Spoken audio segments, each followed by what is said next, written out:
Hey gang, Hot Rods in the Wood, John back again, working on stuff everywhere. This will be hopefully the last video I have to do with my phone.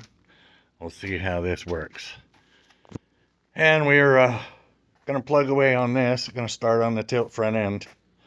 The reason being is I'm not real happy. I like what I did, but I'm too old and it's too heavy. Of course, this is Chrysler steel. This isn't 57 Chevrolet steel. It is ridiculously heavy.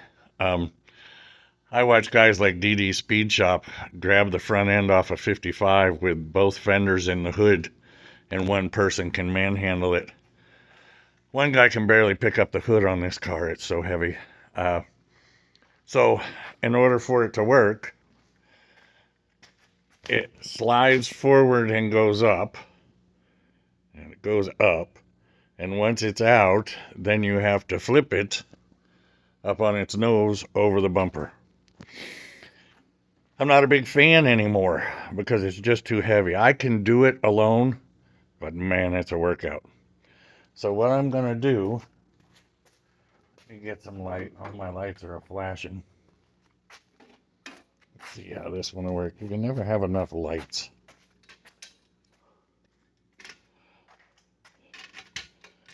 I'm going to flip this tripod over on its side so you can see up in the fender. Give you an idea of what's happening, if I can make it happen.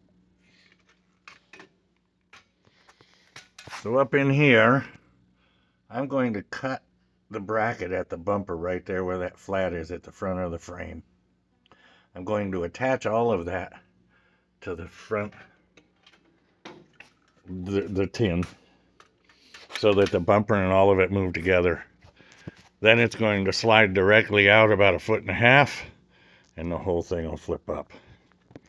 So that's one of the two projects I have to do. I have until the 6th of September because it's going to its first real car show in Parsons. And hopefully it'll make it. It runs fine. Everything's working good there. I just have to do that front end so I can tilt it myself. And I've got to put a tensioner on the AC because it's still too hot and the belt still squeals. So there's that. So now, moving on to this fine unit. I'm going to start. Where am I going to start? Stand by. Guess it's light enough. So here's what's happened so far. I have obviously removed the cab and the bed. Steering column's out. I have gutted the cab. And once again, sorry for not having actual working videos, but just doing it with a phone and holding it in your hand is a bear. And I have a bracket, but then you've got to wire it anyway. It's a pain in the ass. So this is just some of it that I've pulled out, the wiring and all that garbage. They had a floor mat screwed to the wood so that it would kind of keep the noise and the heat down. Up underneath here, I am so glad that I don't have any light. Let's see if this will give me one more shot. See that plug right there? That tan bump right there? Well, that's actually a brass plug with a whole load of Teflon tape on it. That was the old fuel line that went to the carburetor. As you can see underneath, I have all my stuff under my welding bench stored, and I covered it with plastic because I put a fitting in there and it leaked, and come to find out the guy had gooped the old system in there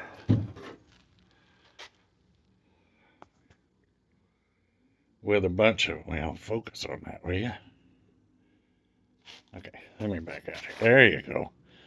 Had it all gooped in there with a bunch of fiberglass resin, and it did drip.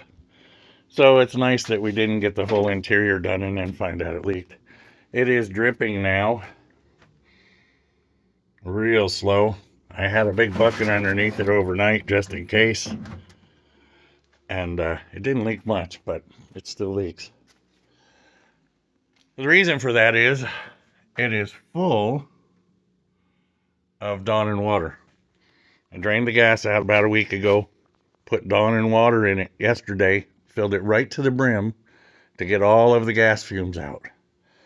And then I'm going to go ahead and remove the dashboard, notch the entire fuel tank so that I can put an AC unit up inside that cavity and then duct it so it'll have 4 ducts in the dashboard instead of an old under dash unit under here.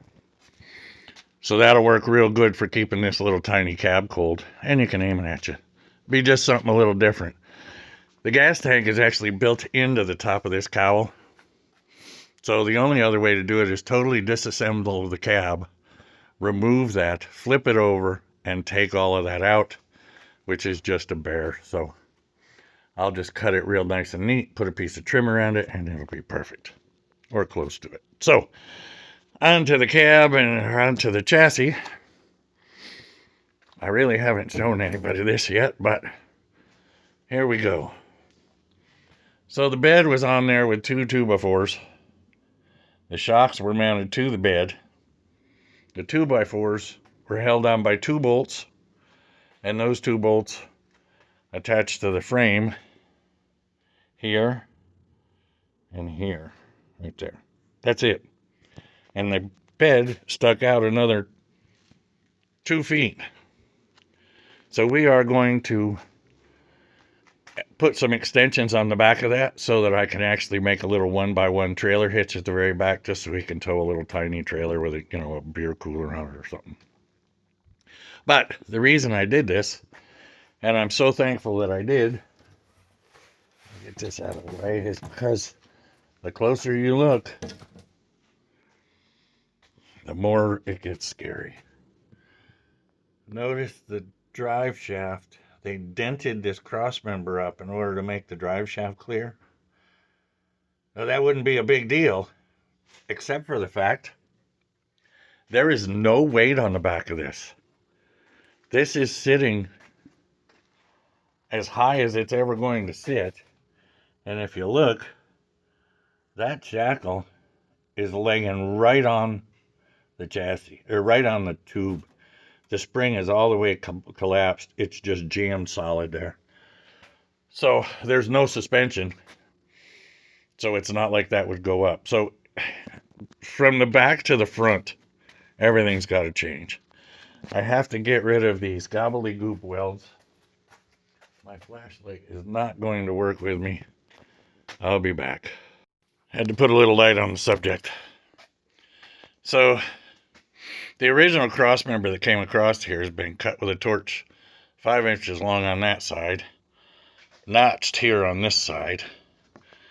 The transmission cross member, somebody actually bought a nice one, put it in the wrong location, primarily because of the brake master cylinder there, if you can see it. When in actuality, it's just all wrong. So what I'm going to do is cut all that out. I'm going to remove the brake pedal assembly and the master cylinder. That is going to hang underneath the dashboard. We're going with a modern, maybe it's Wheelwood. Anyway, yeah, McCoy his clutches. Anyway, that's what we're going to do. We're going to hang it under the dash. We're going to put in a proportioning valve, because if you look, the brake lines just come right out. Oh, look, nice. Oh, wait. Is that hanging on the cherry, Mom? Well, yes, it is.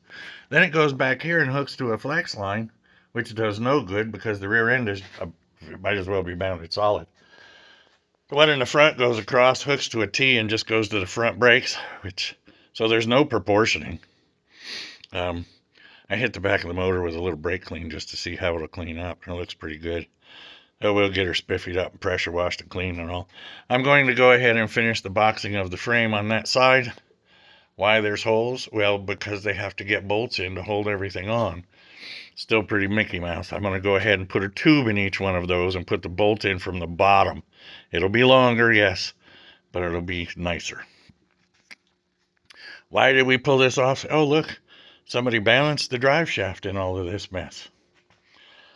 Why did we pull all this off? Well, because it's much better to spend a couple extra weeks and do it right than to have it go out of here and be drivable and be okay, safe, but then everybody will look at it and say, well, while you had it in, why didn't you do this? Why didn't you do that? Well, there's going to be a lot that we don't do.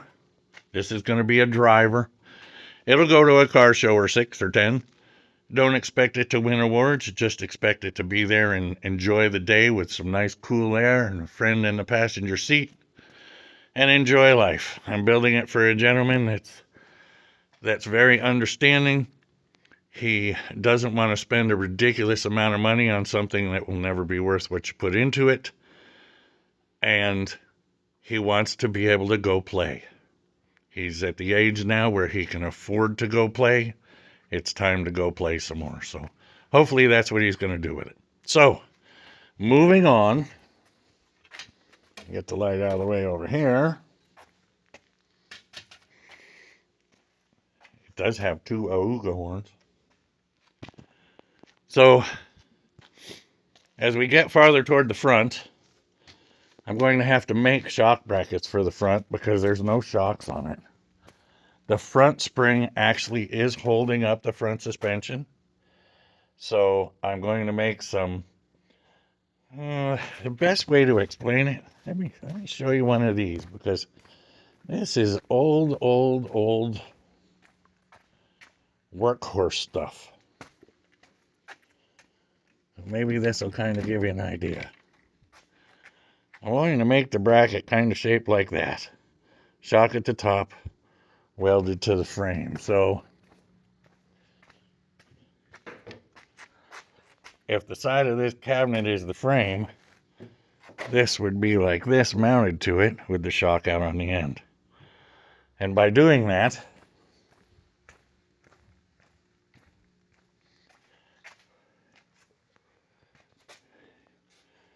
it'll fit under the fender and not interfere. Now they do make them that you can hook in there and use as a headlight mount as well. I don't like the structure of those. I don't need to go out that far. You can see how far out the headlight is. And it doesn't have to be out that far. So it needs to be just above the frame rail. So that should work pretty slick. So sometimes when you're looking for things to design new parts from, something as simple as this, which is an old harness for a plow horse, I guess? Workhorse. You can come up with some pretty neat ideas. So that's what we're going to do there. I might even take them and clean them up, reinforce one side, and use those just as something that looks old. I don't know. So, Chrysler, tilt front end, tighten up AC belt so it doesn't squeal. I've already changed the oil. Transmission's full. If you look underneath it, there's no leaks. She's dry. I'm happy.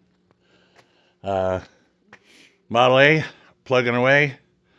Gonna start on doing this stuff and start showing some progress.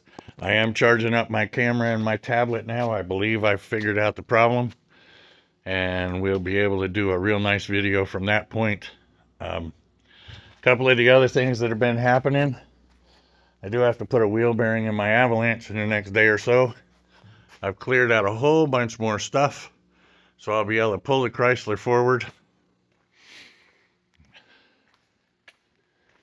up into here, and then I'll have room for the Avalanche behind it. My wife's car when it's crummy out. We're actually opening up this area. The gray cabinet on the left will be going out in the new area. The cabinet on the right will be going on the other side of the upright supports. So I'll be able to pull the Model A forward here if I need to work on something else on the lift. The reason for that is I have been working. It's not that I've been slacking. Well, I am always slacking, but is this. I got out here too late today to work out here because the sun is shining and it's hot. It's already 80 in the shop, but here we go. This is another 25 by 12 foot area, which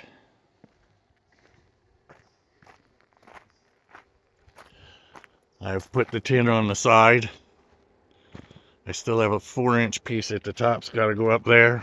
Sorry about the wobbling. and I have to finish the back. I ran out of insulation, so a good friend brought me a couple little pieces so I can finish that, and then we're going to enclose the back. It'll all look just like the rest of the barn, which is very cool. The neatest thing about that is, if you ever get a steel building built, ask them to leave all of the excess. You have paid for it, but the big thing is they usually have, oh geez, I'm out of breath today, a couple, 3 pieces just in case they make a mistake. So they actually had, well, there was 4 25-foot pieces. There's these 2 in blue, and then on the other side, for a, I don't know what you call it, a half wall in the patio section, there was a gray and another color one. So we can use those over there and we'll paint them. But they also left all these 5-foot pieces on the top. So I had enough to do this 25-foot wall. I have 10-foot pieces and 14-foot pieces left back here, so I can finish the back wall. I do have the cutoffs. These little short pieces will go up top there. And I do have the cutoffs where the pitch is, so I actually have the ends. You can't beat that. And then I've got all this stuff as well. So I do have quite a bit. So you can almost build yourself another 12 by 12 or something like that. But this works out real well. So this will be the wood shop. I'm going to use these cabinets over here as the bench. I'll build in my compound miter saw, or my table. Yeah, my compound miter. My table saw I'm going to make into a bench. But this adds a whole bunch of room for things that don't need to be inside the automotive part of Hot Rods in the Woods. The bead blaster will go out there. Brand new, haven't used it. I will, plenty of time. So that kind of gives you an idea what's happening. We're going to turn this into a little more organized place here as we go. So Hot Rods in the Woods will be back in a vengeance. We are going to start on the build of this once I get it all tore down. I'll get my camera on a pedestal. We'll start filming. I'll do some plasma cutting. We'll do a bunch of welding, and we'll start to pretty this old mud up. In the meantime, I'll do a video on this where I can actually do the slide outs and all, pre-make those, and then get up under it and weld those in and see if we can't just make it slide forward and tilt the way it should have been in the first place.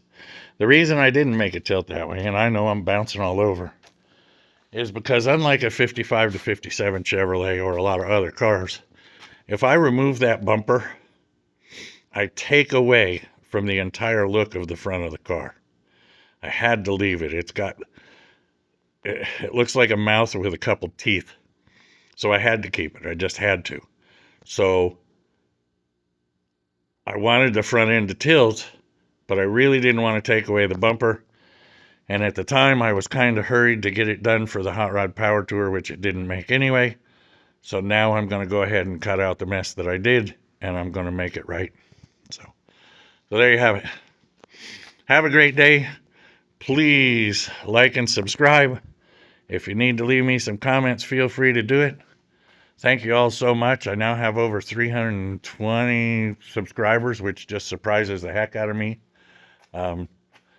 And no real bad comments. I mean, we all know I'm working on a clunker here. It's a cartoon car no matter what you say. You either love it or you hate it, but hopefully some of the work I've done will inspire you to get something weird and turn it into something, or if not, you can enjoy my